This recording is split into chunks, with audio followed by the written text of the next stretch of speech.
They will test you. Life will hit you harder than you expect. Not once, but over and over again. It won't be fair. It won't wait until you're ready, and it certainly won't care how overwhelmed you feel. Most people break at the first sign of pressure, not because they're weak by nature, but because they never trained their mind to hold. You weren't born fragile. You were made soft. Soft by convenience, soft by comfort, soft by a world that told you your feelings are the truth. But feelings lie. They scream when things get tough. They tell you to escape, to scroll, to numb. But silence, real, grounded, stoic silence, that's where the power is. When life tries to break you, it isn't just an attack, it's an opportunity. The Stoics knew this. They didn't pray for easier conditions. They prepared for harsher ones. They didn't expect peace from the world. They forged it within. Calm for them wasn't an absence of chaos. It was dominance over it. Most people confuse calm with passivity, but calm is not passive. Calm is restraint, trained through repetition. It's the strength to hold your ground while your emotions beg you to run, and it doesn't come naturally. It comes from choosing the harder path, one quiet moment at a time. Your phone buzzes, your ego gets poked, someone talks behind your back, a plan fails. That's life. But how you respond, that's you. That's the only thing you truly own. There's a reason Marcus Aurelius wrote to himself, not to impress others, but to remind himself, daily, that chaos is a constant and reaction is a choice. You have power over your mind, not outside events. Realize this, and you will find strength. So when life pushes, don't push back. Step back. Observe. Let your instincts scream if it must. But you, stay still. You're not here to prove anything to anyone. You're here to master yourself. That's the real game. If you want to keep showing up for this kind of content and keep your mind sharper than the noise around you, hit subscribe and ring the bell. That's it. No hype, just discipline. The reason most people never reach peace is because they never stop chasing it. They think calm is something you find, a retreat, a beach, a break. But the Stoic knew, calm is built, not found. It's what you create in the storm. What you hold when everything outside says, collapse. It starts with breathing through discomfort, sitting with the urge to react, pausing when everything inside you screams for attention. That's not weakness, that's real power. The mind, just like the body, has to be trained. It must be put under pressure, not to break it, but to forge it.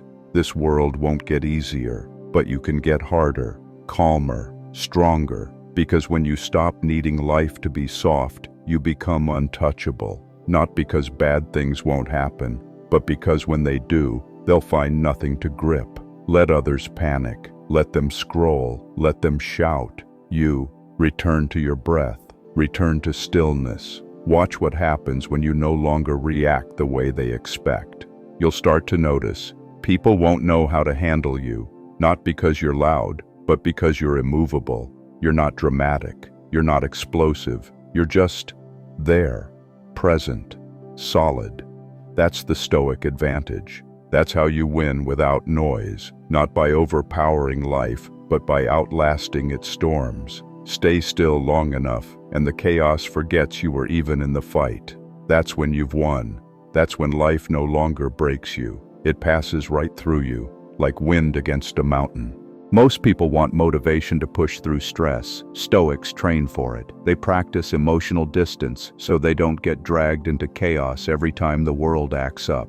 What if you stopped needing peace and started becoming it? Think about how often you react to nonsense, how often you raise your voice, defend your name, explain yourself to people who aren't listening. Every one of those reactions takes something from you. Energy, clarity, time. But what if you let that go? What if you stopped explaining? What if you just got so grounded, so present, so anchored, that the noise simply bounced off you? Not because you're passive, but because you're focused. Your energy is too valuable to waste proving points. The Stoic doesn't flinch because he already expected the hit. He rehearsed it, not physically, but mentally. He played the situation in his mind 100 times before it happened. So when the storm comes, it feels like routine. You don't need more pep talks. You need reminders. You need to remember who you are when the pressure rises. You need to remember that your control lives in your pause, because the pause is the gateway. Between trigger and response, there's a breath.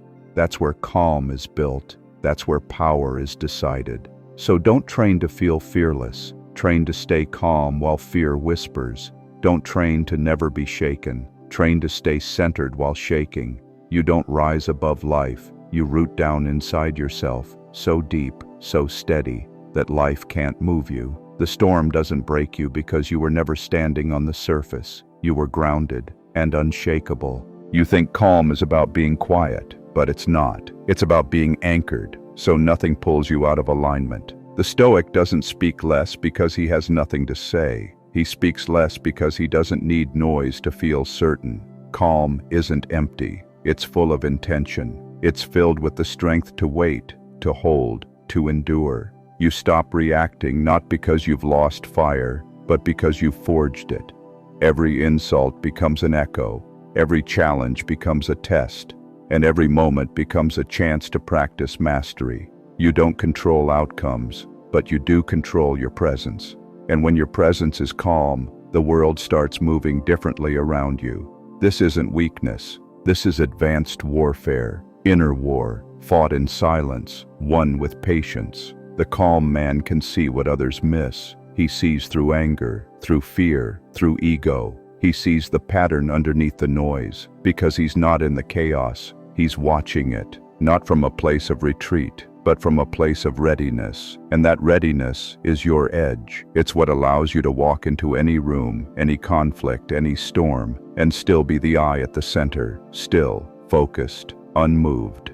Most people never win the war because they're too busy reacting to battles, tiny conflicts, petty insults, everyday noise, and every time they react, they lose, not on the outside, but inside. They trade peace for attention, focus for ego. But the Stoic doesn't flinch. He lets others throw the first punch, not because he's scared, but because he already knows the outcome. He's not playing the same game. While others waste energy proving they're right, the Stoic conserves his. While others explode, he expands, quietly, consistently. This is how you shift from chaos to clarity, not by doing more, by needing less attention, less approval, less noise. Because what remains when you subtract all that? You, pure, unfiltered, present. Calm isn't a trick. It's not a mask. It's what you become when you stop identifying with every impulse that moves through your body. It's not suppression, it's awareness. And when you're aware, you gain power. The world becomes a storm of emotion, but you're no longer tossed in it. You've built your anchor. You've practiced stillness when it made no sense. You've shown up for the pain, not to suffer, but to sharpen. So when life tries to break you now, it doesn't meet the same person. It meets something else. It meets steel. You don't rise by escaping the pain. You rise by standing in it and refusing to break. So when life tests you, don't panic, don't shrink, don't lash out. Pause, watch, and respond like someone who has trained for this exact moment 1,000 times. No movement wasted, no emotion leaked, just calm, heavy, grounded. That's your edge now. That's what separates you from the rest, not how loud you speak, but how deeply you listen to the chaos around you and to the quiet within. Every breath you hold under pressure is a rep. Every still moment is a set. You're building something the world can't see, but can't shake either. So the next time life comes to break you, let it try. It won't find a weak man. It won't find noise. It'll find a mountain, unshaken, unbothered, unmoved.